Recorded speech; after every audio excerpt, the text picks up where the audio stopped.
Joe, I hope that's not you shape-shifting some kind of werewolf on the screen there, dude. I forgot to buy razors. You know, if I'd had time, I would have like photoshopped you into that werewolf we've got there, and it probably would have been one of the best ever photoshops. I'm going to do it over the weekend. First of all, why a werewolf? Dude, it's like Friday the 13th where you are. Yeah. It's a full moon. Yeah. People are howling, barking mad out there. Oh, well, yeah, I'll give you that. Obviously a werewolf. And it's time to get your weird on with the Weekend Woo crew. Or is it the Weekend Wookies? What did you call us, Joe? I don't even remember because it was so off the cuff. Yes, it was Joe that selected today's title. And folks, let me thank you all for this impromptu stream. I thought it was all gone tits up for Freaky Friday. Poor Scotty, he had other commitments, so he couldn't make it. Joe was running late. I've been coughing like a mofo, like you do, like you've heard me doing on the streams. Man, I don't know what's going on, but Ange is suffering horribly right now, trying to breathe, and there's so many people that people at the pharmacy said that they're filling prescriptions for a ton of antibiotics right now. So something's going around. Now, there's no doubt about it. Somebody in the chat room, Amanda, my good friend Amanda, says I sent an email for Discord link a few days ago. Amanda, if you could re-email me, because it's like time sensitive. The links, they only last for like 24 hours. I'm putting the link in the description right now for people. And it's filling up nicely over there on Discord. Oh, yeah? It really is, Joe. I'm liking it. Yeah. Liking the vibe. And it's somewhere where people can go 24/7. Have some fun, have some laughs. When there's breaking news happening, we can all put our heads together, try and make sense of it. It's a good vibe, Joe. Good vibe, man. Good vibe indeed. Where are we going to get started tonight, Joe? Friend? You've pulled up so many stories. I don't know where you're going to get started tonight. It's a roll of the dice, but I'm just going to pick one of these here little tabs, and we're going to... You hear that in the background, folks? Yes, that is the brain, folks. The brain is downloading as we speak. Joe is the man with two brains. And trust me, if we could ever get Ange on the microphone, this would take the stream to the next level. It truly would, because it's one thing having a couple of toxic males like myself and Joe here, but obviously we need the enlightenment that the divine feminine can bring us, Joe, right? Absolutely. Well, I'm going to start here with the Daily Star. AI synthetic brains will allow humans to be in 500 places at once. Come on, dude. I struggle to be in the one. Multitasking. Holy smoke, dude. I struggle to be in one place at any one time. Yeah. AI-powered synthetic brains will allow humans to operate 500 versions of themselves at once, according to the man behind Amazon's voice assistant, Igor Jablokov. Yes. Believes artificial intelligence will become so advanced that we'll be unable to distinguish between a real or synthetic mind. The CEO of Priron previously founded Yap, a fully automated cloud platform for voice recognition, which was snapped up by Amazon before being used for the popular Alexa. Dude, this company, Prion, does that not sound like something out of Battlestar Galactica or something? Oh, dude, funny. Wow. Funny you should say that, because, as you shower, you're always thinking of some sort of song or whatever. For some reason, that theme song popped in my head today. Really? I'm not kidding. Dude, this is weird, right? Because you've got to follow the synchronicities. We have to follow them. I've been following them lately, Joe. You told me to look out for the road markers and things. That's it, man. I was on the stream yesterday, and we'd been talking about how you can't say hey guys anymore. And I got on my high horse about all the different genders. And in the middle of the stream, just as we were talking about all this, we've got incoming.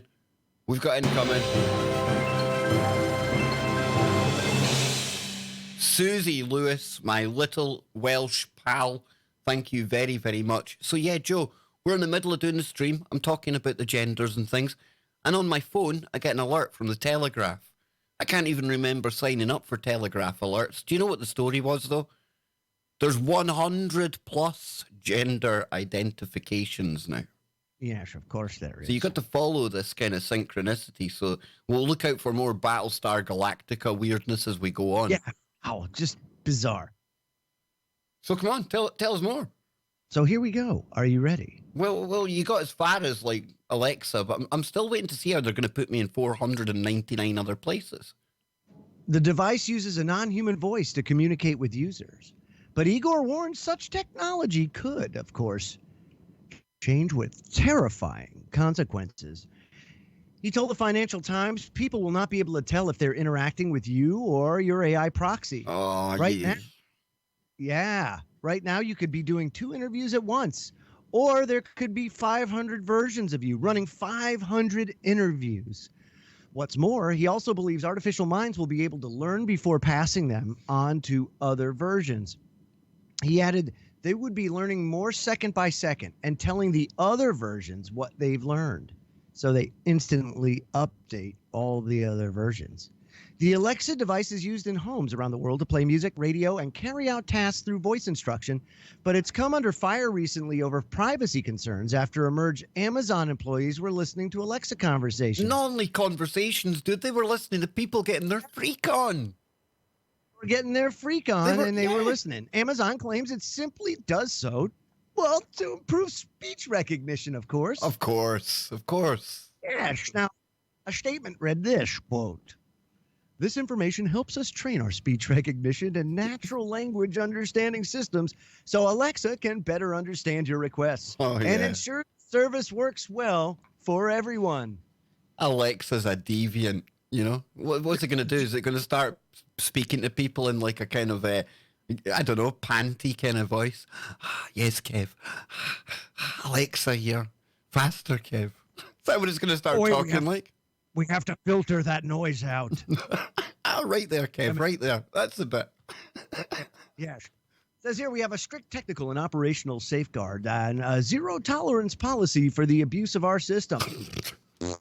Sure they have. Employees don't have the access to information that can identify the person. They just listen to it, but they can't tell who it is.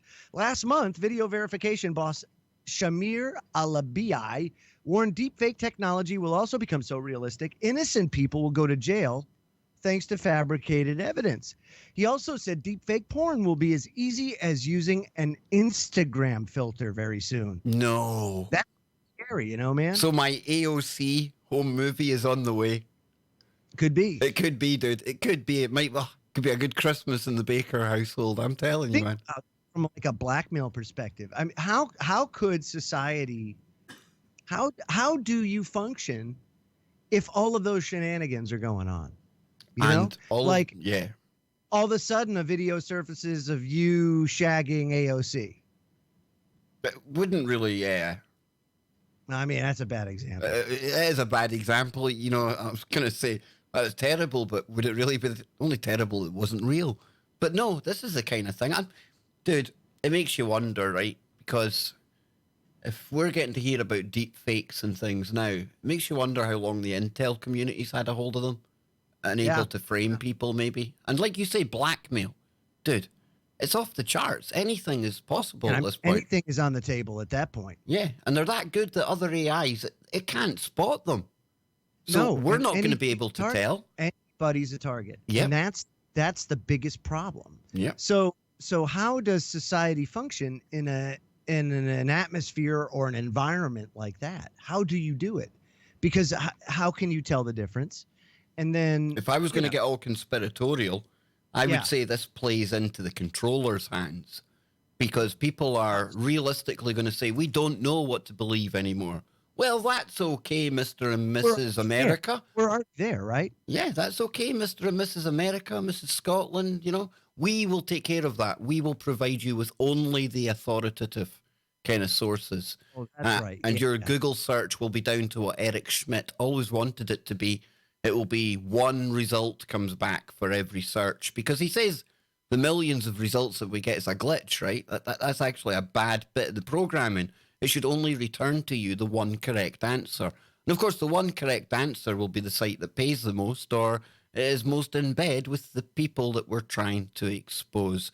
But you know me, Joe, I love Google. I love YouTube. Big shout out to everyone But that. at the same time, 50 states now, or 48 states, the Commonwealth of Puerto Rico and I want to say Guam, have basically signed up to individually and collectively investigate Google, Facebook, and Twitter for violating antitrust statutes. Now, if that's the case and they start an antitrust thing, meaning that Google has stifled competition through their search engine and delisting and deprioritizing people unfairly, or providing a competitive advantage to people they want, vice, providing for a fair marketplace, they may have a problem, and they may have to bust them up. Now, if that happens, what does that mean? I don't know. You know me, Joe. I like to give a shout out to all my friends at YouTube headquarters. Of course, hello there. You know how I've got friends there, Joe, right? Yes, of course. Of course we do. Yes, of course we do. Yes, that's right. One of the selected, the chosen. Shill. Come on, Joe. We don't want to start conspiracies like that. This gap in the information will leave people to fill in the blanks, and they will think I'm the Google shill. Well, let's just let them do that. Let them. I was gonna say, yeah. All I can say is all that great work that you've done has definitely paid off. Somebody's noticed somewhere, right? That's right. Somebody noticed somewhere the potential that the accent truly has. Yeah. And perhaps there might be a symbiosis in the making. There could be. There could be a very much a symbiotic relationship. Let me take it as an assimilation, perhaps. You know me, Joe. If the offer is there to assimilate with Google HQ, I'll be front of the line, dude. No, I know you would. I know. I'm terrible that way, right? That's why people love to hate me. But that's okay. That's okay. Hey. Yeah. It stimulates conversation. It does. It does. My good friend Uni, he gets called a Google shill all the time. Now, why is that? Because I wouldn't peg him as one at all. Well, to be honest with you, it's just unfounded. It's baseless claims. But I can see maybe why people get there, because, Uni's got memberships like I have. And theoretically, neither of us should have memberships, because you're meant to get to the 100,000 subscriber mark before that becomes a thing. So that started it for my good friend Uni. But wait a minute. So he is an unknowing shill, perhaps. Well, maybe he just doesn't know he is yet. Or maybe the pair of us are like deep state, like double agents. You're beta shills. I like that. And there's nothing beta about me, dude. Nothing beta. You're Shill of the Hut. You like comparing me to like Beta O'Rourke down in Texas, that freak ball. Right. Well, no, because he's tall. I was looking at Jonesy today. Jonesy says that when you look at him, he displays all of the characteristics and all of the physical appearance of a genetic psychopath.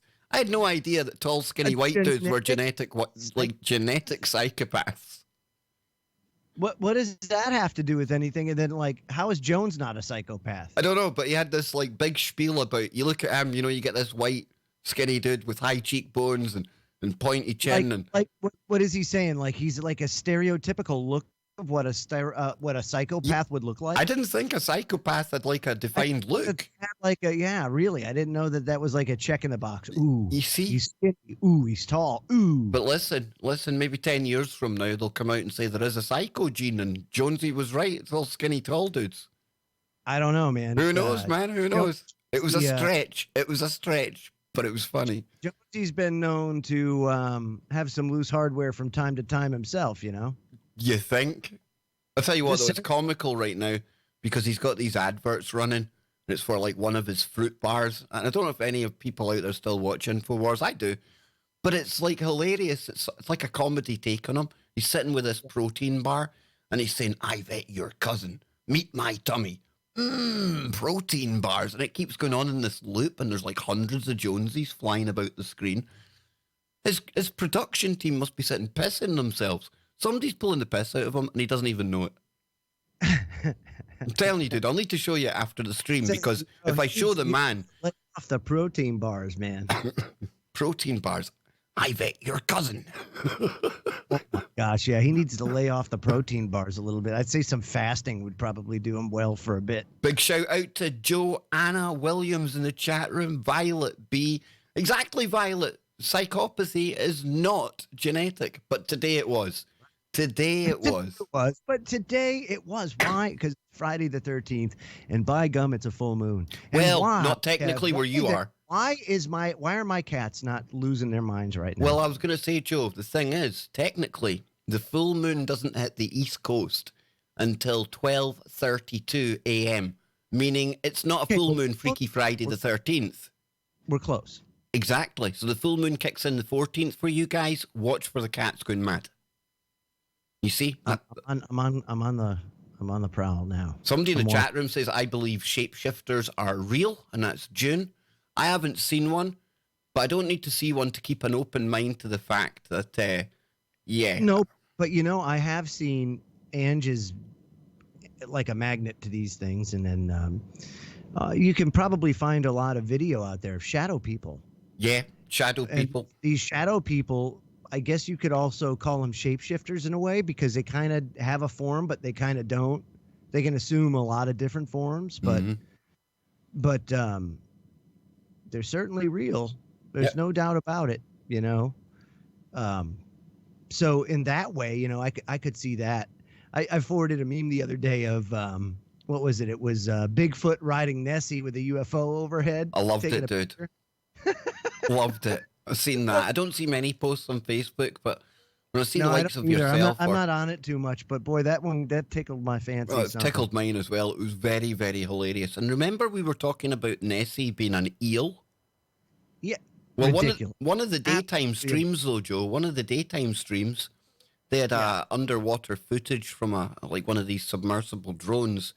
And dude, I'm not saying for 1 minute that this was Nessie. However, this was a damn big monster eel. This was huge, dude. Huge. It was like taking up the whole screen and then still going through. So there is big eels in there. I'll give them that. But we didn't contest that at the time. We're just saying that there are eels, but they're not Nessie. No. And here's the other thing, right? Over in the Persian Gulf, I ran into sea snakes, and these things are ginormous. They're like swimming boa constrictors, and they have like catamaran style bodies. That's how they stay on top of the water, and they kind of slither. And these things are just ginormous, and they're not Nessie, and they can get big, but not Nessie big. Not Nessie big. Nessie big. There's a difference, dude. There's a marked difference in like Nessie big and what we're talking about here. But people in the chat room, if we're wondering about me and Joe, absolutely, I'll clear it up right now. Yes, we do believe in shadow people. Absolutely. A lot of the stuff from the paranormal, definitely real. Doesn't mean that every time somebody reports it, that's what they're dealing with. But that doesn't, they exist. Yeah, they exist big time, big time. Yeah. Where now, Joe? Where now? You going for a lucky dip again? All right, lucky dip. Here we go. This device harnesses the cold night sky to generate electricity in the dark. Science News. Oh, hello. Yeah. The new device is an anti-solar panel, harvesting energy from the cold night sky. It says by harnessing the temperature difference between Earth and outer space, a prototype of the device produced enough electricity at night to power a small LED light. A bigger version of the nighttime generator could someday light rooms, charge phones, or power other electronics in remote or low-resource areas that lack electricity at night when solar panels don't work.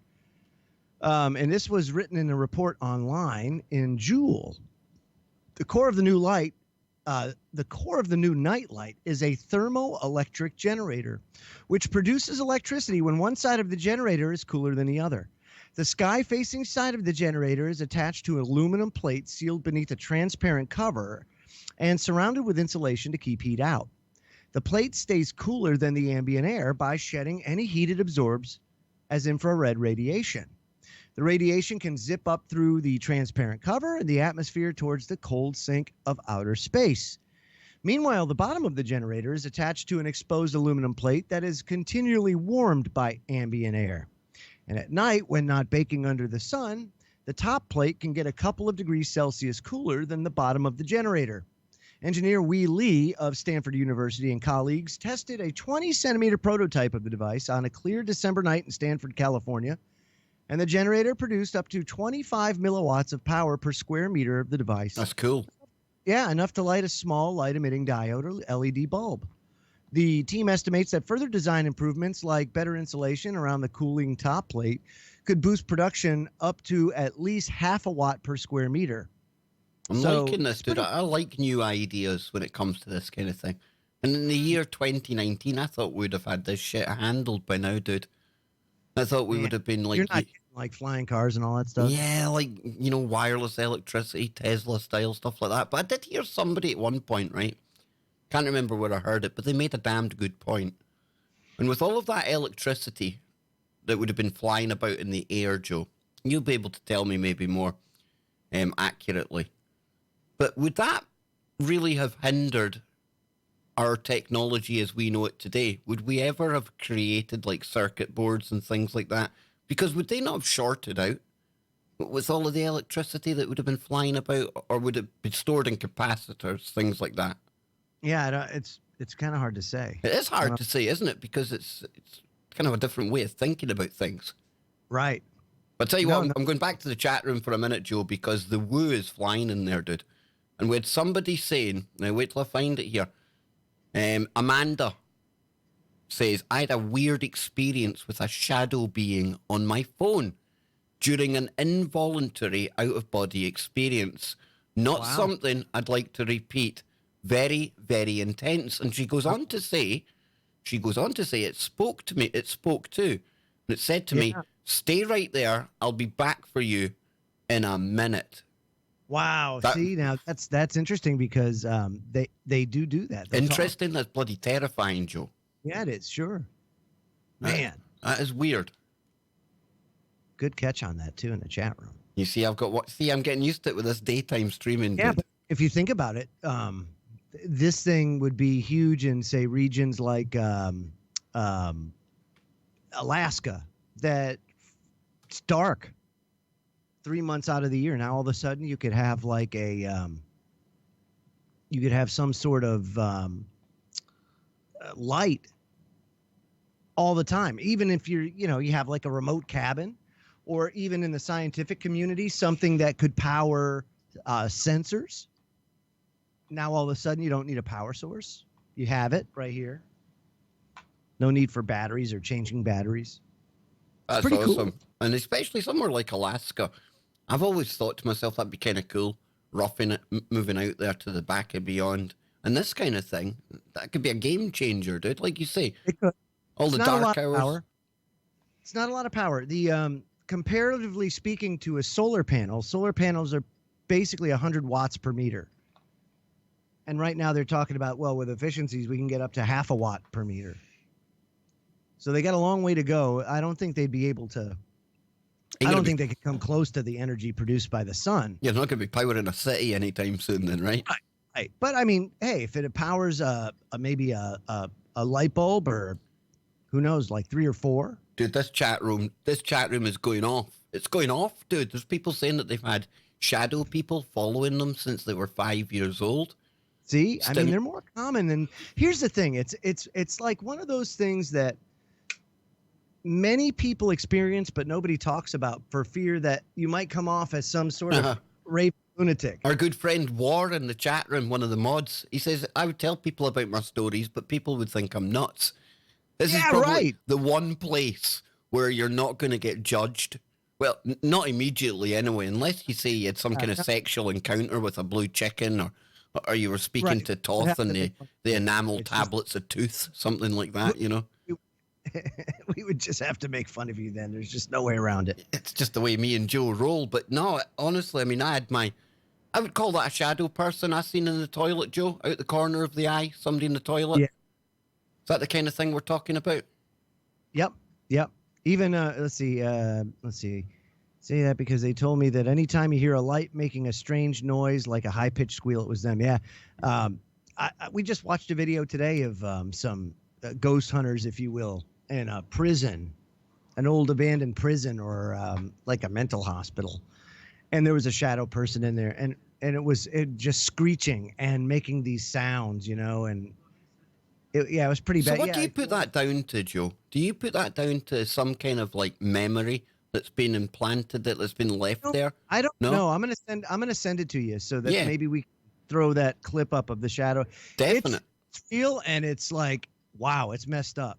You Because know? I often wonder, is it like demonic? Is it some trapped soul that hasn't left this plane for the next?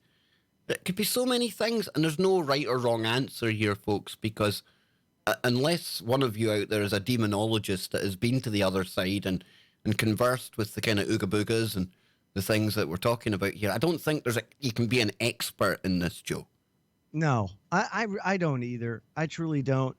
Now in this particular video, Angie's sending it to me now. Cool. It is a prison where they used to torture the inmates to death. And then the room that they're in when they find them is the room that they embalm the bodies in after they were tortured to death. Ooh. Yeah. So she's working on it now. In the meantime. Yes, in the meantime, sir. Skin crawling discovery. A body farm.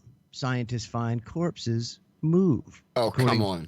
Please tell me it's with like the creepy crawlies and things like that that's in the bodies, right? They're not literally moving, right?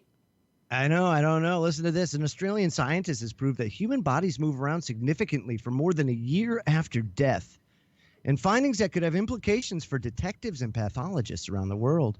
After studying and photographing the movements of a corpse over 17 months, Alison Wilson told AFP on Friday that she found humans don't exactly rest in peace. In one case study, arms that began held close to the body ended up flung out to the side. Whoa! That's got to be gases, right? You would think. Yeah. In one study, arms that, we think the movements relate to the process of decomposition. Just like you say, as the body mummifies and the ligaments dry out.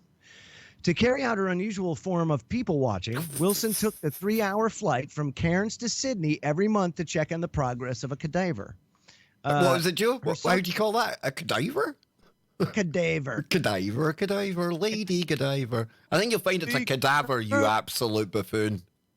Now, her subject was one of 70 bodies stored at the Southern Hemisphere's only body farm, which sits at a secret bushland location on the outskirts of Australia's largest city. Officially known as the Australian Facility for Taphonomic Experimental Research, or AFTER. Oh, what a bad acronym. Bad. The farm is carrying out pioneering research into post-mortem movement. This is something they pay for, by the way.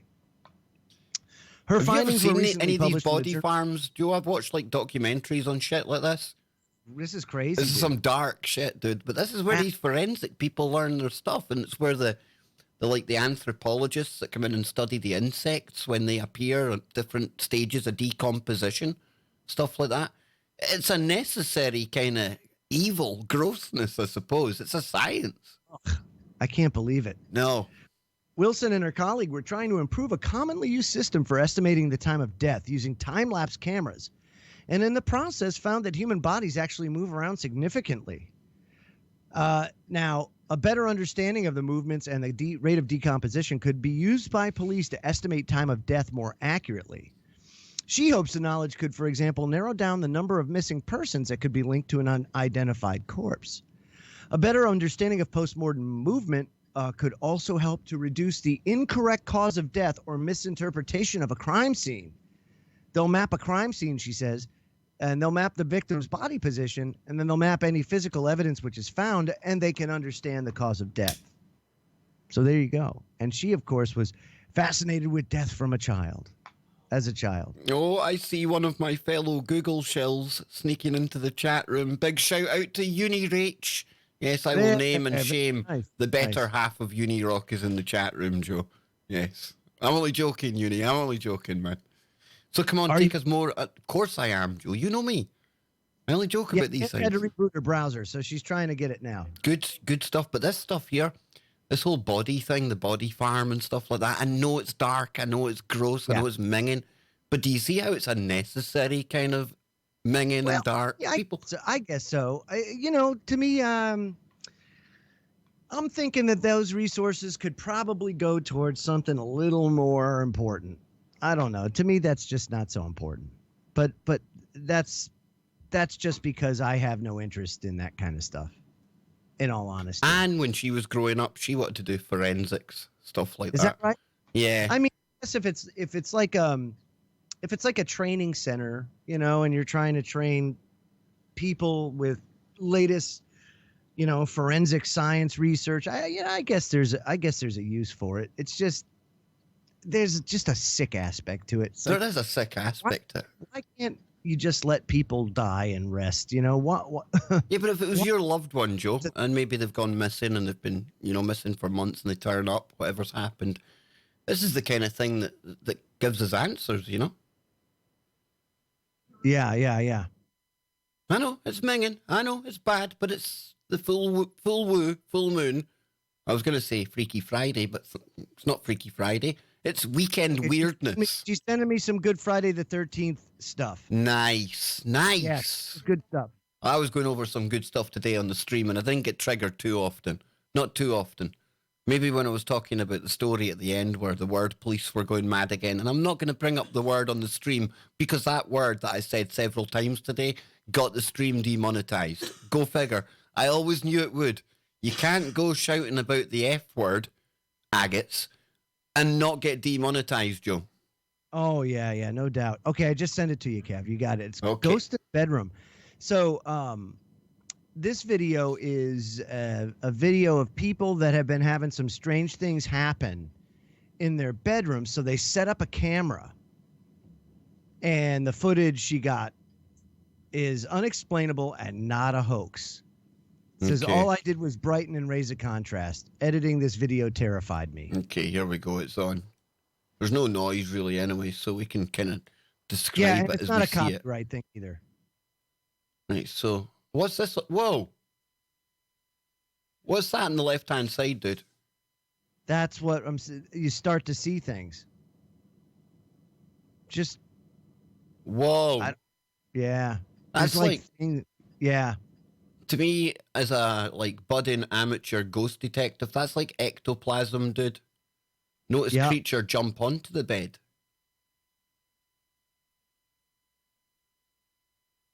I'm watching. Where is this creature it speaks of? I'm seeing something down here. But are we seeing something, or is our minds doily are kicking in there? Let's have a look again. Now, folks, keep your eye on the left-hand side of the screen here. I don't know. Let's take a look. Holy shamoly.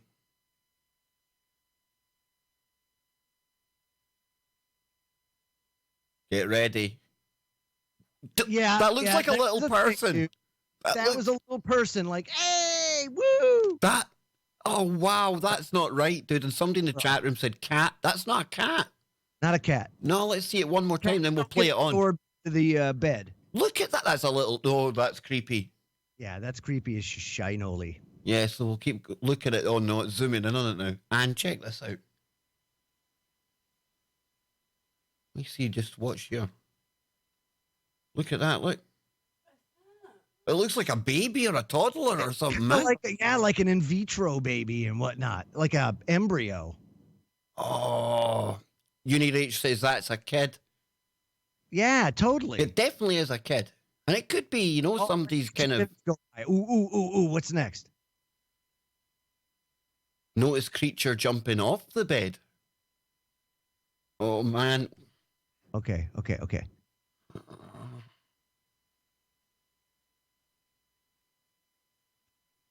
Oh, there it went. Did you see it? Unfortunately. Here we go. It's going to go slow. It's going to go close up anyway, but we've got the scary music on in the background now. Okay. That it is. You see something jumping, dude? Yeah. It is. It's a kid.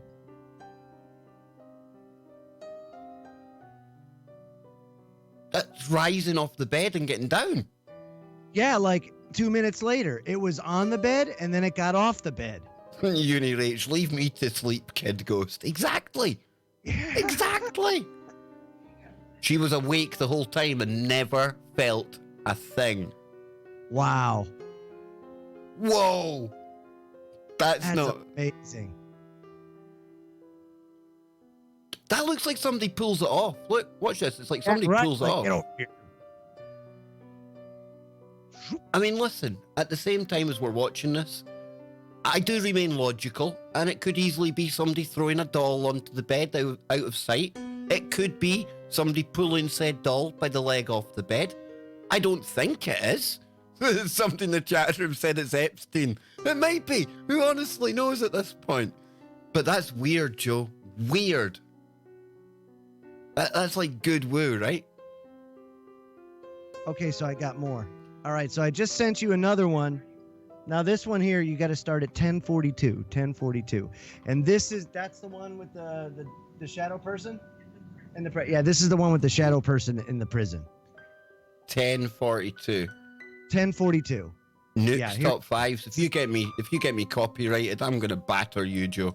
Sorry, man. The G-Team Paranormal Investigators. Patty Adams leads a ghost hunting team that checks out supposedly haunted buildings and locations. In one very creepy episode, they investigate the abandoned Brushy Mountain Prison in northern Tennessee. That just looks like it's gonna be riddled with spooks. Brushy Mountain Prison is infamous because when it was opened in 1896, it served as a forced labor camp for prison inmates. Oh, yeah. Prisoners were required to work in extremely dangerous conditions in the Brushy Mountain coal mines. And if they didn't meet their daily work quota, they were beaten by prison guards. Mines are extremely haunted places as well. Hostile, very hostile places. I'm sure there's a lot of bad energy there. This place has got it all going on, right? With a dark history like that, it's not surprising that Brushy Mountain Prison is considered to be a hotbed for paranormal activity. During the paranormal investigation of the prison, Patty enters a room where deceased prisoners were processed for burial. In this particular room, caretakers say that they often hear what sounds like men working and carrying on conversations, even though no one else is in the building. There have also allegedly been multiple sightings of strange apparitions and shadow beings. Do we get to see the shadow being, Joe? Oh, yeah. Oh, superb! Patty and her friend Stacy immediately begin to hear bizarre noises. Whoa! What's that? I just heard a voice. Hello? That was a dude's voice when that started. I was like, "Rrr." Yeah, that's that shadow thing. What? You'll see it. Oh my God. Oh my God. I just heard that. Who's with us? What's your name?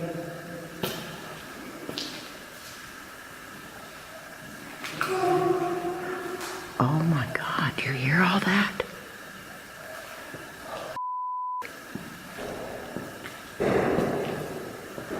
Okay, there's movement in here somewhere.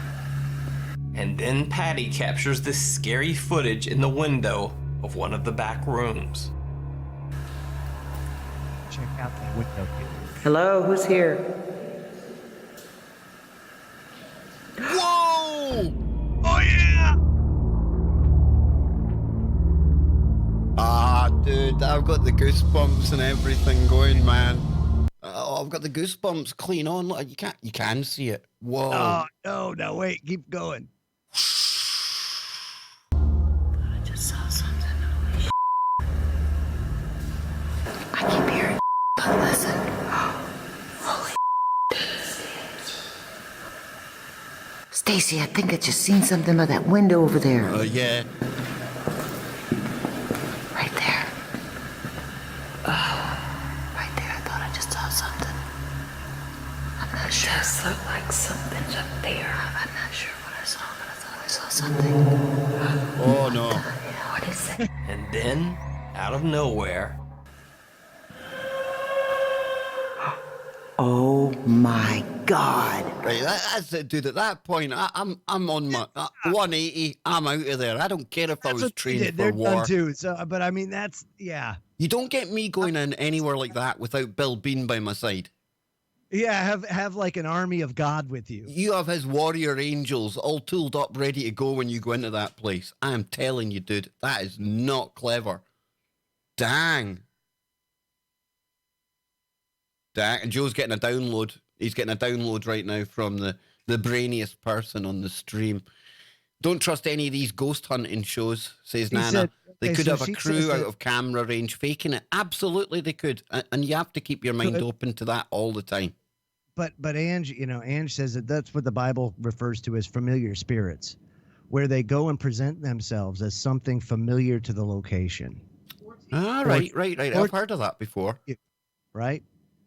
But that's what those ghost hunters are looking for, so they present themselves as that.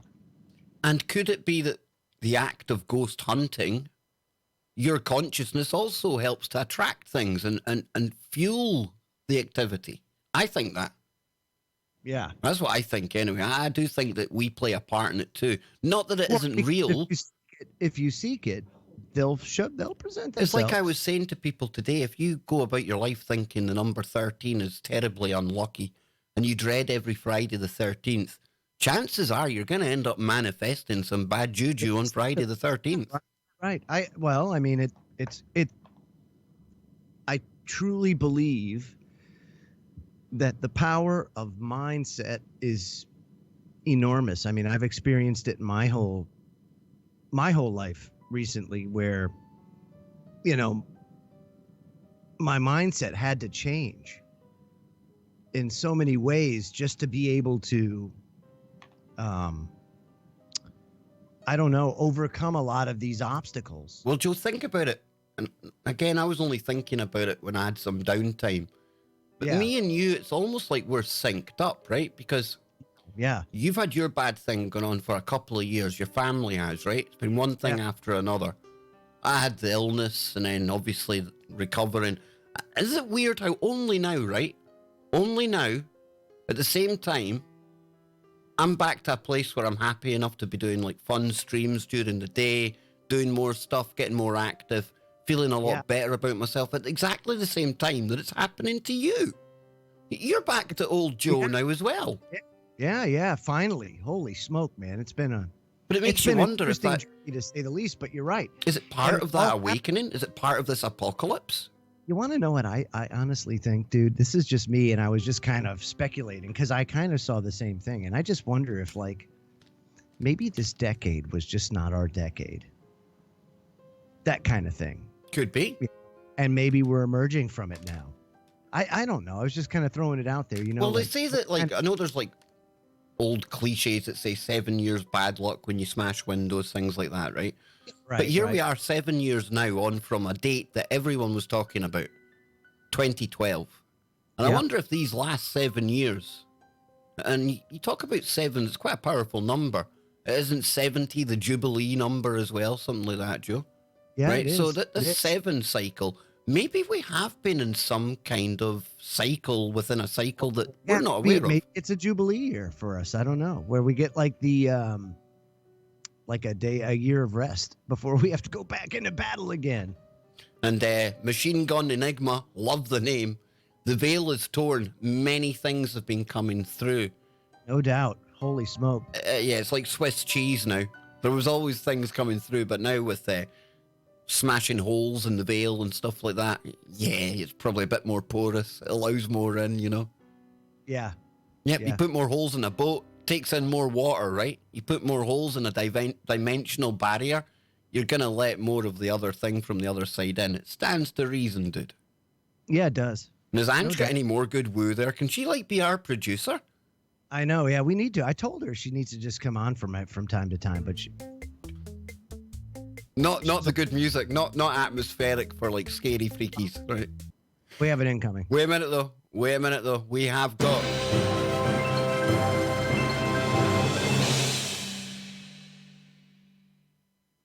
Joe's special tuning fork.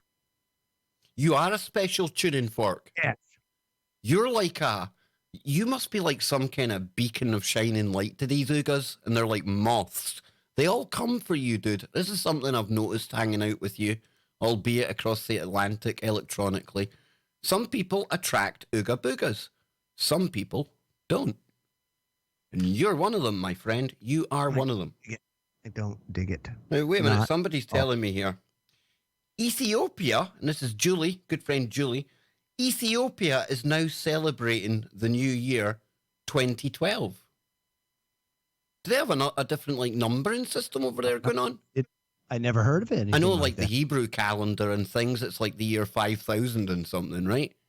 Yeah, it's like 50 something, 56 something. I can't remember what it is. Yeah, so that's pretty cool. And Julie, if you can send me a link on that, that's pretty cool. Woo. I like that. We like the woo on the werewolf. Yes. So come on, Joe. Where now? We've still got links here we can go to. The current year is 5779. Oh, we've got a new member. Oh, there's an incoming. We love new members here.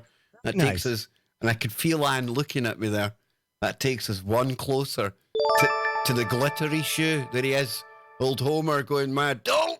Oh, very nice indeed. You like how I've got Homer in there? You like that, dude? It worked. I love it. When the next avatar. Would you like me to check right now? Would you like me to check, folks? I will check. Emoji of death. I want to know what the next one is. Well, you entertain these fine people for 2 minutes while I pull it up, Joe. Okay? Not pull it, but pull it up. All right. There was a mum in the UK. A mummy? Yes. Oh, Joe. What's happened to Joe? He's glitched out. Joe, duh. Oh, Joe. You see, is it a bit weird that, whoa, Philip Johnson, dude.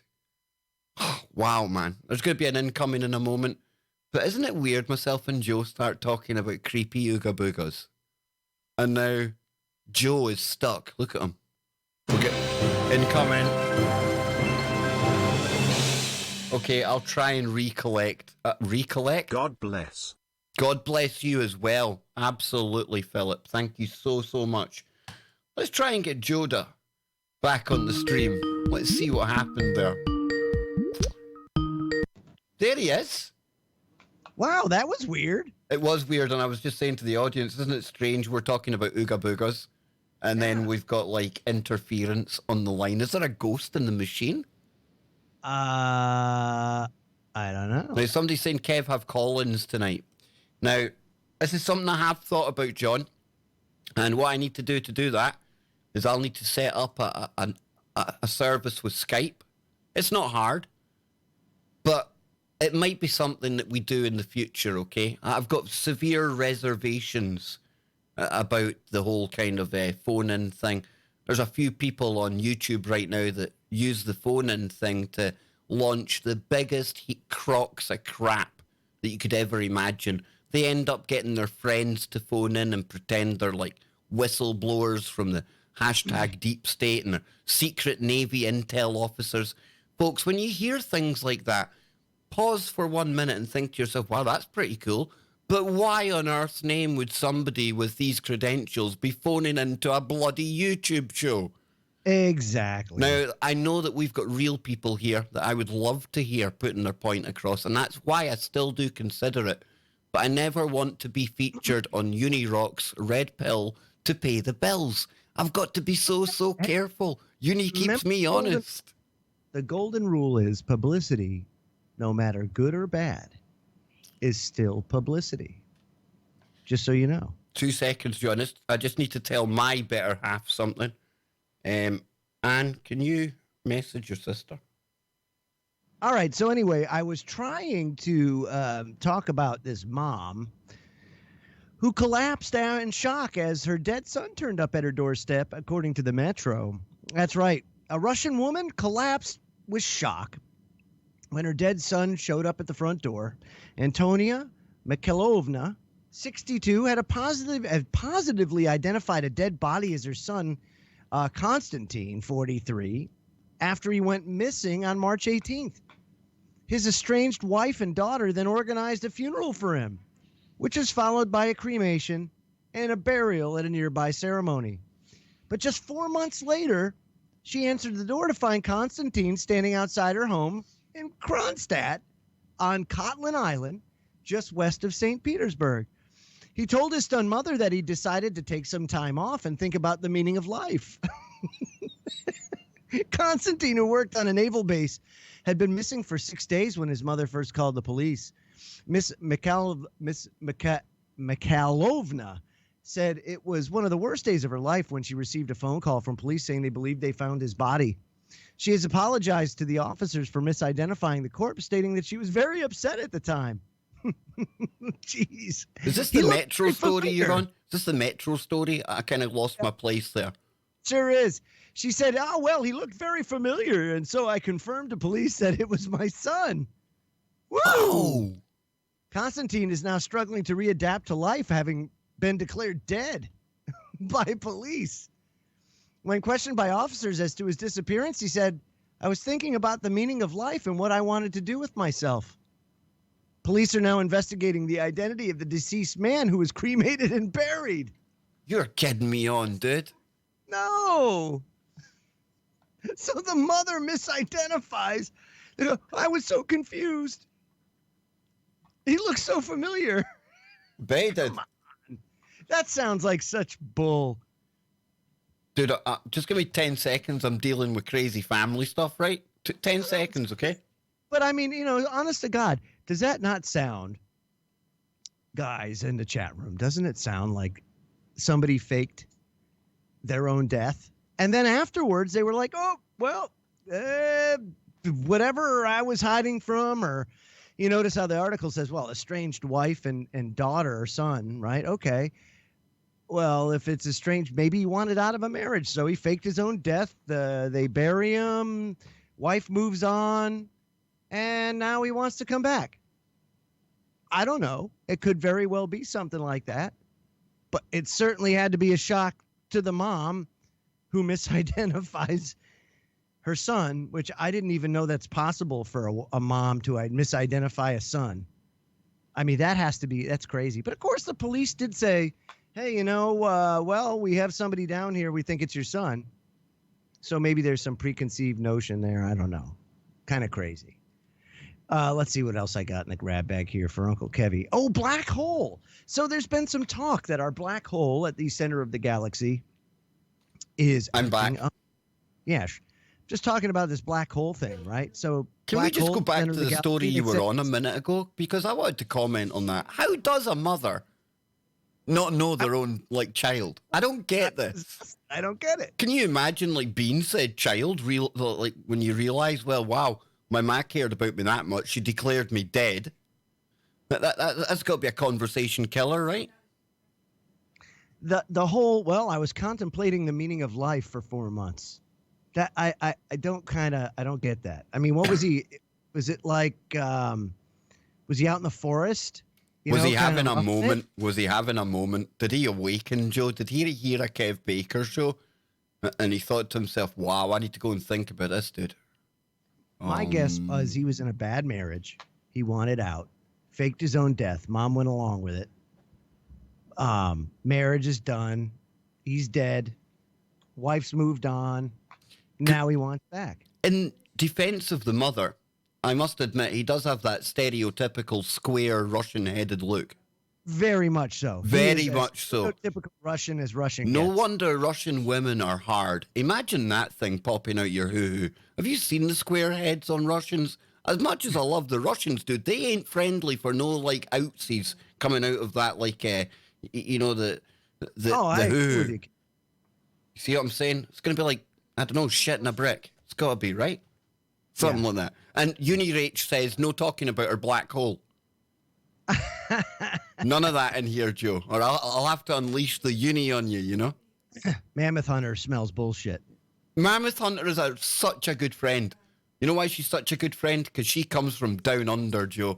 And I love Australians. Love Australians, love Norwegians. I'm pretty much in love with everyone in the world, right? I'm multinational. I'm a globalist, Joe. And says she's got a good channel she's going to send to me. Nice, nice. So tell me more about Michelle Obama. I mean, the black hole. Guardian, black hole. You see what happens here, folks? Yeah, Joe's what like doing happens 3 shows at once. This is cool. He's got me talking in one ear. He's got Ange in the other. He's got Skype problems. He's got Uni Rach's black hole on his mind. Yes. Black hole at the center of the galaxy is getting hungrier, says scientists. Oh my. Unseeable and inescapable, these black holes already rank among the more sinister phenomenon out in the cosmos. So it may come as disconcerting news that the supermassive black hole at the center of the Milky Way appears to be growing hungrier. That's not good. Astronomers monitoring the colossal object. Yes. It's not good, Joe. It can't be good when the black hole's starting to eat more stuff. No. It's called Sagittarius A. Found in the past year, it appears to have consumed nearby matter at an unprecedented rate. That bastard. We've never seen anything like this in the 24 years we've studied the supermassive black hole. It's usually a pretty quiet, wimpy black hole on a diet. We don't know what is driving this big feast. In the latest study, the team analyzed more than 13,000 observations of the black hole from 133 nights since 2003, gathered by the Keck Observatory in Hawaii and the European Southern Observatory's Very Large Telescope in Chile. The black hole itself can't be seen because it acts as a one-way trapdoor, even for light. But it is possible to detect the radiation blazing from gas and dust just outside the event horizon. So as it eats, it farts? That's kind of cool. It is black hole flatulence. Nice. I bet it stinks, dude. I bet you too. And just a guy says the black hole is eating Uranus as we speak. My. I wondered why you were smiling there, Joe. The team found that on May 13th, the area just outside the black hole's point of no return was twice as bright as the next brightest observation. They also observed large changes on the 2 other nights this year, with all 3 of those changes being unprecedented. The team also used a technique called speckle holography, to reanalyze older, fainter observations dating back 24 years, from which they concluded that the level of brightness seen this year was unprecedented in the last quarter century. The big question, they say, is whether the black hole's entering a new phase, and the rate of gas falling down the black hole's drain has increased from it for an extended period, or whether we've just seen fireworks from a new unusual blobs of gas that just so happen to fall in. I would think that's probably more likely, right? I mean, as it consumes stuff, there's going to be different... Yeah. And that poor NASA are taking crap in the chat room. And they're saying, these NASA, these squares, they can't see black holes, fake. It's not just NASA that can't see black holes, folks. They literally are, it's like they say in the tin, they're black holes. What we do detect and what they do see is what's called the Hawking radiation, the accretion disk that is around a black hole. Now, I get it. Anything that comes to space and NASA, it's going to have people questioning things. But bear in mind, NASA aren't the black hole experts. You can go to any astronomical society or any astronomical kind of survey, people, whatever, amateurs, they'll tell you the same thing. And it's from observations that they've made, not NASA. So I think the black hole thing, maybe we don't know, we can't explain them, Joe. But I don't think we can throw NASA under the bus for it. There's plenty we can throw NASA under a bus for. Sure. But not this one. One of them, no, I don't think so either. When it comes to the, space exploration and even celestial objects, I mean, you can get a telescope, for Christ's sake, and go up there and look and see for yourself that stuff is real. So I find no issue with, black holes and the research that's going on with regard to black holes. You're absolutely right. There are some things that have been manipulated for political reasons or for whatever reason, but this certainly isn't one of them. I just don't see the value of manipulating something like that. I don't. Nah, same here. Yeah. All right, your turn. What do you have in the grab bag? 2 secs, just type into the chat room. Well, I'm going to pick up one of the stories that you sent, obviously, right? And we'll go to my main man, my man love interest, the only dude I would turn homo for, Elon Musk. I'm only joking. Not even Elon Musk would get to violate me. I'm alpha, Joe. Alpha. No betas. No Beto O'Rourke over here, dude. Says amazing video. Shows SpaceX rigorously testing its Crew Dragon escape system. Now, as much as I love Mr. Musk, this whole, like, flying garbage can that he's got, surely What it could have... is that? Surely it could have been designed better than this, dude. Starship, is it? Surely. That's like the thing. Remember, I thought that was just the escape module. is this just the escape module then? I sure hope so, because that is a real letdown. If it The other thing looks just as bad, dude. It's like just an aluminium can. That's what I'm saying. They look like tin cans. I mean, imagine landing on Mars, being the first ones allegedly to land on Mars, and they're doing it in stuff like this. I'm not impressed. Not impressed, but it says here. I don't think you could. No. It says here, ahead of our in-flight abort test for @commercial crew, which will demonstrate the Crew Dragon's ability to safely carry astronauts away from the rocket in the unlikely event of an emergency, our team has completed over 700 tests of the craft's, get this, Super Draco engines. Well, that will spawn 1,000 conspiracies. Did the Draconians up there, where's the Alpha Draconia? Is that the name of it? It's somewhere like that, right? We get the Draconian aliens coming into that woo at some point. Let's take a look at this. I'm not impressed by that. Would you sit inside that?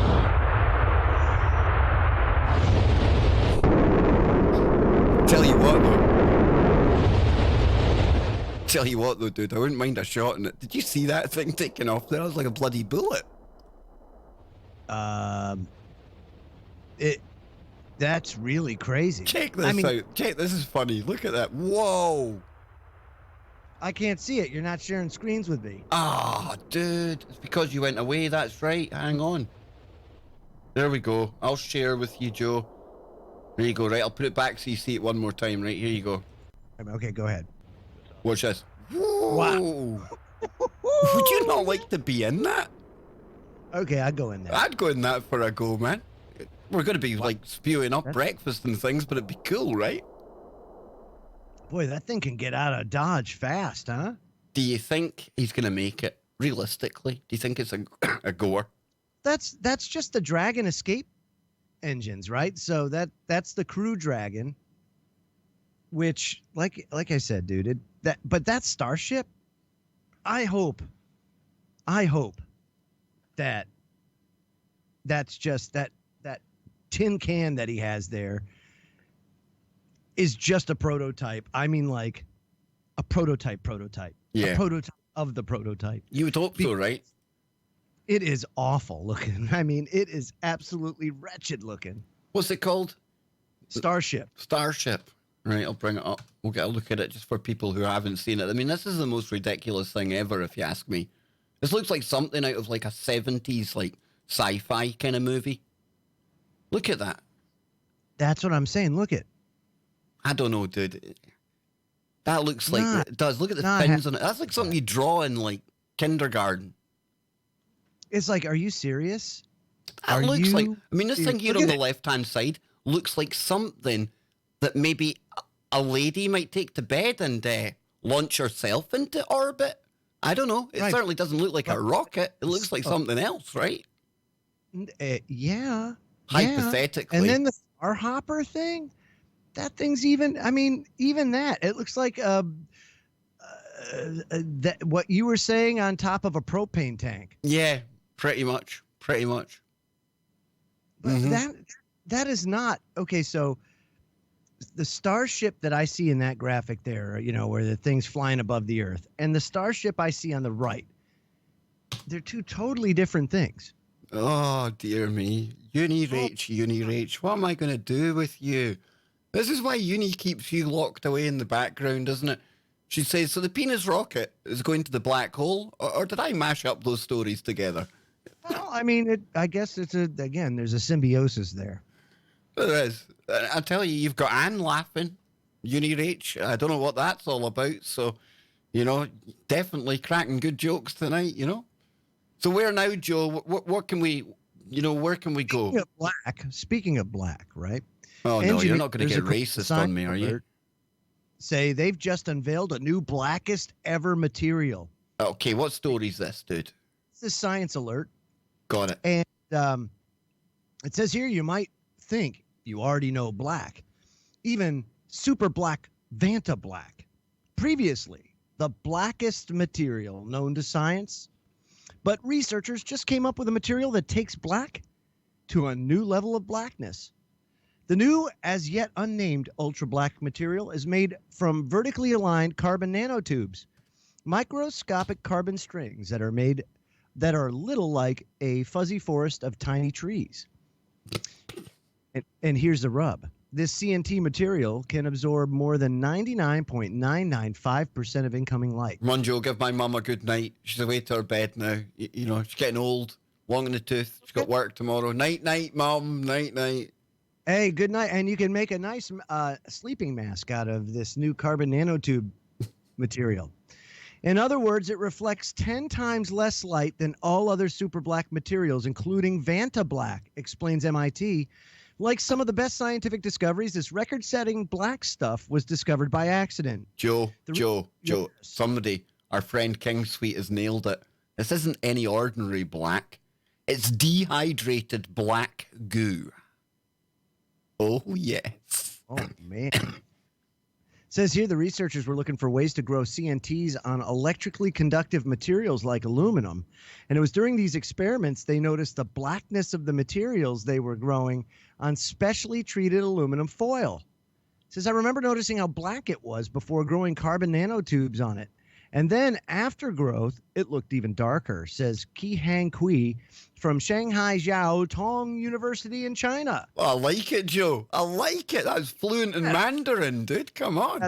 He said, so I thought I should measure the optical reflectance of that sample. Of course, that's what he was measuring. Of course, that's what he was measuring. Enough, wouldn't you know it? That's when the ultra-powerful light absorption properties were recorded. From every possible angle, the material soaked up virtually all the light directed at it. So this would be a good way of cloaking something, Joe?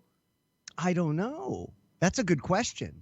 But it absorbs light, so I would imagine not. No, because you want to bend light around something, don't you?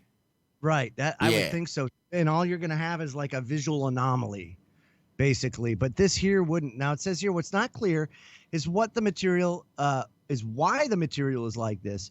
It might be the way that the etched aluminum on which the oxide layer is removed combines with the carbon nanotubes in some way. I don't know. But all I know is, man, you want like so maybe what potential uses. This is what it says. Of course, the potential uses for super black materials go far beyond art exhibits. Removing light and glare is essential in optical instruments such as cameras and telescopes. Okay. And it's possible that the new material could be used to keep light away from space telescopes. That's pretty cool. But how about like you want the blackest paint job? Ooh. Somebody's saying that's what shadow people are made of. It's shadow people material, yeah. It's dehydrated shadow people. Oh, man. Is that not like a raisin? Is that not like a dehydrated shadow person? I think raisins are like that. Joe had to think there, what the hell's a raisin? Do we have raisins in America, you absolute doofus? Or do you call them something else, you know? No, we don't actually, we just actually call them raisins. It depends, though. Like, are you calling a raisin? Or is Am I raisin madness? Well, I was just thinking, a dehydrated, shriveled up shadow person could look like a raisin, right? Could very well look like a raisin. Could do. Look like many things. The algorithm right now is thinking we're two of the most vile, racist asshats on the whole of YouTube, right? It's just here in black this, black that, shriveled up to raisins, shadow people. Oh my gosh, yeah, it's true. Yeah. It is very true. Yeah. Well, then let's talk about something a little bit different. Well, did you see the fact that we've had another interstellar visitor? We have. Yeah, I was talking about this on the stream today. They reckon they found another object like Oumuamua coming in from interstellar space. And what I was saying on the stream today, and it goes along with the black hole as well, right? The story you were talking about there. I think we're just we're entering just an active, interesting part of the universe. Everything's moving. The whole galaxy's moving. The spiral arms are moving. We're moving. And I just think we're moving into somewhere, it's a bit of a no-brainer, but somewhere new. Somewhere we haven't experienced this kind of stuff before. And with all of the telescopes and all of the kind of technology we've got now, plus with the James Webb telescope about to be launched. And folks, if you haven't checked out the James Webb telescope, man, that's something else. What a piece of kit. Can you imagine though, Joe? You've worked on making it, right? And then you're sitting there and you're having to wait for it to get to the Lagrange point where it's going to sit in orbit, right? But not only that, all the individual petals and all of it has to unfold perfectly. It's like one thing goes wrong and the whole thing is tits up, dude. It's crazy, man. Don't let the Indians handle it or the Israelis. That would be a very, very bad thing. You see this whole Israeli thing where they say that like it was like a mission was unsuccessful. Then why were they high-fiving themselves in the control room? Well, the Indians weren't. They were really No, sad they were pretty sad about it, yeah. But that's what happens when you do it on the cheap. So... But they do it. They don't do it like the Israelis do. See, the Israelis, that's what they do. They speak out, we don't have nukes. That wasn't a successful moon mission. And then the other day I had the astrophysicist on the show and we were talking about the goo that the Chinese rover found. And I introduced him, Joe, for the first time ever to the black goo. I really need to get in touch with Brendan. I threw him down the black goo rabbit hole with his highly scientific and logical mind. And I really need to see what he made of all that. He's going to tell me, Kev, get a grip of yourself, man. Black goo, what the hell are you talking about? But I think that's what it makes for a kind of a good show with me and Brendan. You've got me, the pseudoscientist, and you've got Brendan, the genuine scientist. So I think genuine scientist. Yeah, it's good. It's good, right? Well, speaking of pseudoscience and real science, there's some real science here. A new magnet swirl. Or a skyrmion, I guess. Is that what you would call it, Kev? Skyrmion? Could upgrade data storage, they say. This is very interesting. It says magnetic swirls called skyrmions have got a new twist. Scientists have created a new version of the atomic whirlpools in which the tiny magnetic fields of individual atoms in a material arrange in a swirl pattern known as antiferromagnetic skyrmions. The new structures have some advantages that could make them easier to work with than previous found varieties. And if so, the development could bolster hopes for using skyrmions to store data and to create smaller, speedier hard drives. How do you like that, Kev? I like that. Yeah. Yeah. It says here, skyrmions previously have been created in materials known as ferromagnets, in which the tiny magnetic fields of each atom align with its neighbors. Those aligning fields are the source of ferromagnets' ability to affix kids' doodles to the fridge.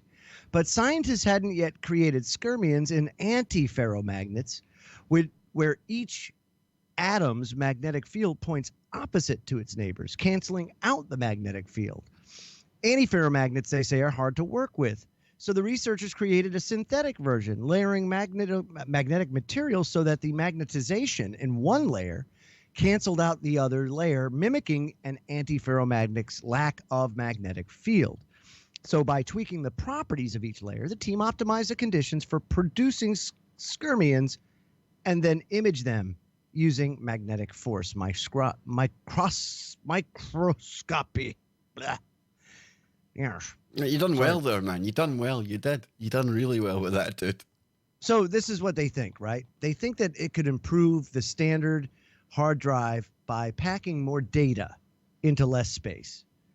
But for that, these skyrmions have to be small. Now, larger versions of the magnetic whorls are hundreds of nanometers in size, and that won't cut it. I can't look at this whole skyrmion thing. I keep seeing Skyrim. the computer game title. My brain Oh, says Skirmian isn't a thing, Kev. Skyrim, that's a thing. Go with it. Well, hey, I'll go. They need it to be 10 nanometers in diameter. Or nanometers. Nanometers.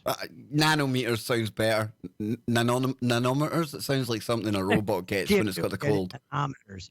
So anyway, this whole thing, I mean, if you think about it, that's pretty cool as far as reducing the size or increasing the storage capacity of hard drives. But isn't everybody moving solid state to solid state and away from hard drives? You'd think so, right? Well, I mean, to some extent. A lot of usually you find you'll have like the solid state to boot up from. And then you'll also have the hard drive because it's got more capacity, you know? Right. But also, when a solid state device fails, it's gone. You lose everything. Don't say that, dude. I've never had one go on me.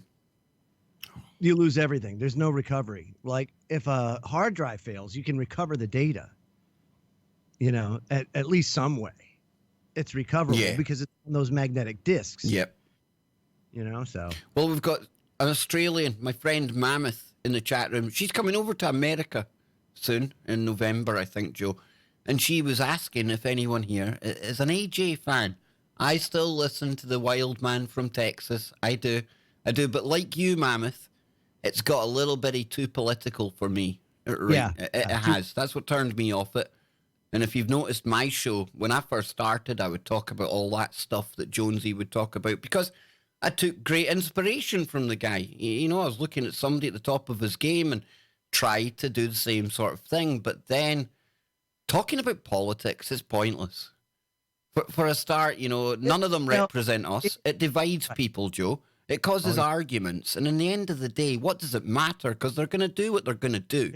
They're going to do anyway. Yeah. So you're as well bringing people together, talking about this kind of thing. Highly speculatory at times. We're even talking about black goo. I don't know if black goo's real or not. I've got serious problems with the people that talk about black goo on the circuit nowadays, especially since one of them wouldn't come on my show because I had said, well, have you got a sample of the stuff? But hey-ho, here's a guy that makes a living out of like talking about his samples of black goo and how it does this, how it does that. And the minute you say, well, can you bring one to show us? I'm not going on that show. Why would I go on that show? No, it's a waste of my time going on that show. Well, I hate to tell you this, Mr. Vela, but somebody like Geordie Rose didn't think it was a waste of time coming on my show. But then again, he's got a D-Wave to show people what he's talking about. Do you have black goo, though? And I'm telling you, dude, the people that are pushing the black goo right now, they come from LARP Central in the UK. Blue Chicken Express. Blue chicken, blue cow. Brown chicken, brown cow. Black chicken, black goo. We've got a new song there, see?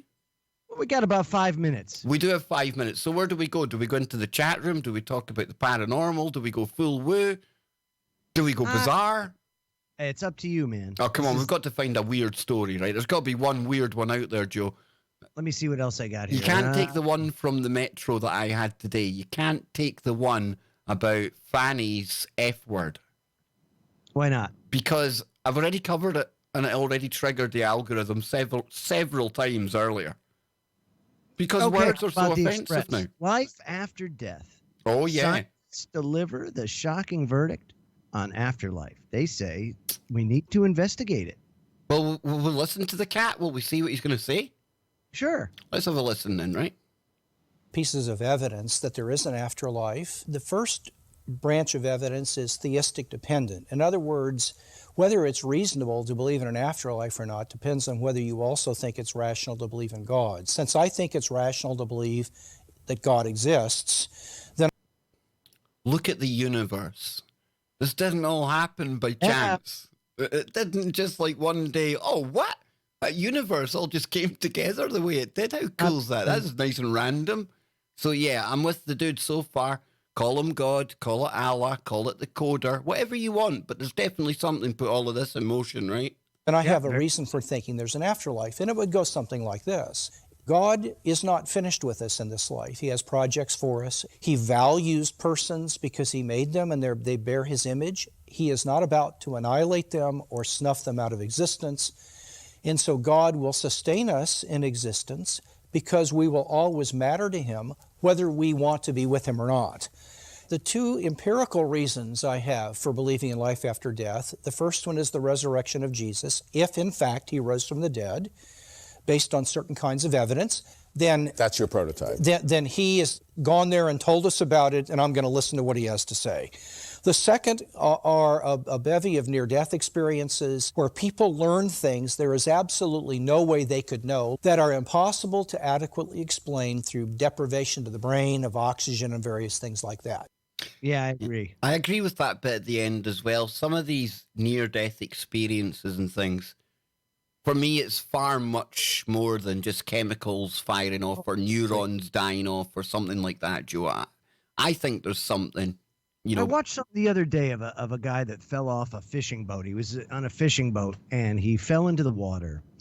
And it was a hurricane or something like that they were going through. And he got thrown off the boat. And he got thrown around pretty violently and was under the water for quite some time and ended up drowning, but he knew it. Mm-hmm. And he says he came out of his body and he looked up and he saw like a light, and he kind of swam towards the light, and the light spoke to him and said, "It's not your time yet. It's not your time yet. You got to go back." And that's not an uncommon story, Joe. He knew that what he saw was God, or what he perceived as God. And so he basically 18 minutes later comes conscious, because that's what he asked. How long was I under the water? And they pulled him out 18 minutes later. That's a long time, dude. Yeah, 18 minutes later, and, didn't lose, no brain damage, no nothing, but was drowned for 18 minutes. Literally wasn't his time. No, wasn't his time. Have you ever heard this thing, though, Joe? And again, there's no right or wrong answer here, because as far as I know, neither me or you have died yet, so we don't know what to do. But you see the light, and there's this idea that perhaps the light's a trap. And you head for the light, and what you're actually heading for is the birth canal. And the light that you're seeing is in the labor room. You're repeating the cycle, long story short. What would you say to that? I mean, I get where people are coming from there, but is the light good or is it a deception? It's one hell of a big choice you've got when you get to that moment, right? Well, based on my experience and my study and all of that, I tend to choose... Because Joe talks to dead people. I do. I tend to choose the biblical thing, when it comes to that, what happens when you die. And it says it's quite simple. Basically, when we die, we rest. That's what the whole rest in peace comes from, right? You rest. You wait until the second coming or the resurrection, and then everybody's raised. And so here in this time, as we live here, grandma's dead and in the grave. But when grandma dies, grandma doesn't interpret that time, that passage of time, because grandma's dead.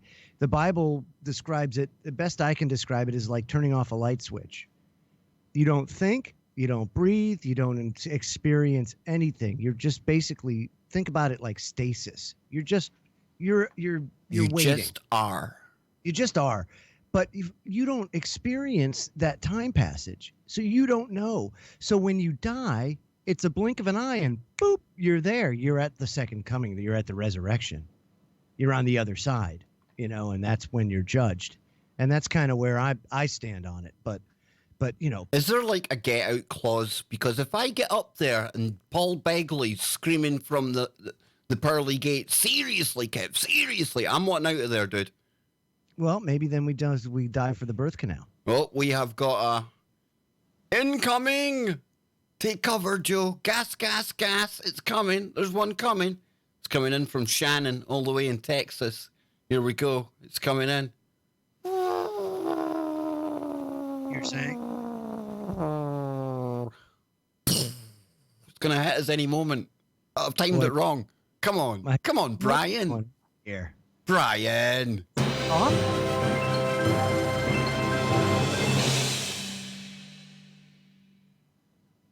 Great show, guys. Love y'all in the chat. Y'all are good people. Brown chicken, brown cow. Smoke mafia goatum, yesh. Brown monkey as well, yesh. Brown chicken, brown cow, brown monkey. Now we're definitely going to trigger the algorithm as being racist asshats, right?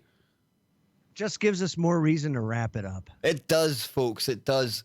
And listen, we've had a brilliant week on the daytime streams. Myself and Joe are really, really sorry we couldn't do the full Freaky Friday tonight. But sometimes the real world dictates what happens in this electronic existence that we all have nowadays.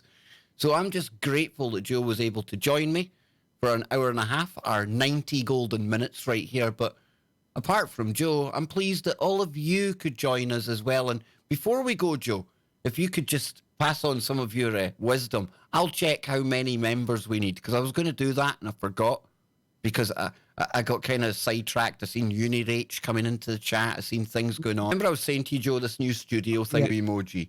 So this time, we need 3 new members. Very good. And very good. We need 3 new members, and then we get our unlock. And people will be thinking, but Kev, there's no real benefit of being a member on the channel. What do we get for that? Well, by the end of September, folks, by the end of September, I can promise you that you're going to be getting lots of new things, okay? Well, I can't tell you too much right now because it would start a million conspiracies. And over time, we'll drip feed you little nuggets that with your kind of brains, you're going to connect dots and you're going to come up with your own wild conspiracies, right? We'll see who comes closest to what's really going on here. But before we go, may I just shout out to everyone at Google HQ, a big thank you for everything you're doing for YouTube, for the channel. And on that note, ladies and gentlemen, Joe's holding his head. What's wrong, Joe? What did I do? What did I do? You have no shame. You have absolutely no shame at all. I have no shame. I have no shame. You see, well, that's as much as I'm telling you today, folks, but it's definitely going to be worth becoming a member of the Kev Baker Show channel. Trust me on this one. Trust me, okay? Have I got a face you can trust? Of course I do. Of course I do. Of course you do. So tomorrow, we'll be back. Same time, same place. Hopefully, different content. We'll have, maybe, do we have Scott tomorrow? Scott on Sunday. Well, I like the face, and I was like, I don't know. Joe's sitting there thinking he gave away too much. People are going to think we're like, I better not say it. But on that note, ladies and gentlemen, remember you can join the channel, become a member. You can use the super chat tomorrow because we're going away now. And there's also PayPal links as well. And Kristen, our good friend, has dropped in the Discord email. You email me on that, I email you a link, and you get to hang out and have happy fun time with Joe, me, and the rest of the gang. Oh, hang on. We've got an incoming before we go. We can't go yet, Joe. We can't. We've got DJ Bison. He's got an incoming. We'll start it now. I got it right, dude. We love you, Kev. We do. Woo woo diddly diddly woo. What about Joe? Oh, come on. I love you, Joe. I do love you, man. I don't care what they say, dude. I think you're a good guy. I love you long time, Joe. Good. Thank you, man. And you paid too. me $5 last week, so I have to say that, right? So I do literally love you long time. We're out of here, folks.